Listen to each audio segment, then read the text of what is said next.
চট্টগ্রামের আনোয়ারা উপজেলার কান্দুলিয়া খালে ভাঙ্গা সুইচ গেটের স্থলে নতুন আধুনিক সুইচ গেট নির্মাণের উদ্যোগ নিয়েছে বাংলাদেশ পানি উন্নয়ন বোর্ড।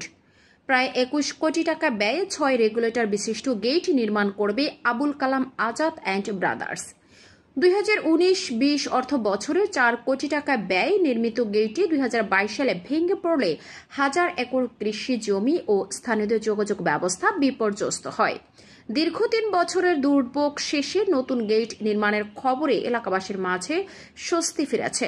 পাউবোর চট্টগ্রাম অঞ্চলের নির্বাহী প্রকৌশলী জানান, আবহাওয়া অনুকূলে থাকলে আগামী মাসে কাজ শুরু হবে। বেশি খুশি লাগে, বুঝছেন না? বহুত মানুষ কষ্ট পাইতে আছে, যাইতে না পারে, আইন না পারে, পয়সা স্কুলে কলসে বড় বেশি কষ্ট আছে। এখন আপনারা যদি বাঁধন বেশি উপর হবে, আমাদের মানুষ 5,000 মানুষ চলাফেরা করতে পারে, এখানে শহর তো যাইতে পারে। যদি কানেকশন করে দেয় তাহলে আমাদের মানে বেশি উপকার হবে। আচ্ছা, এটা যাবে, স্কুলে যাবে, শিক্ষা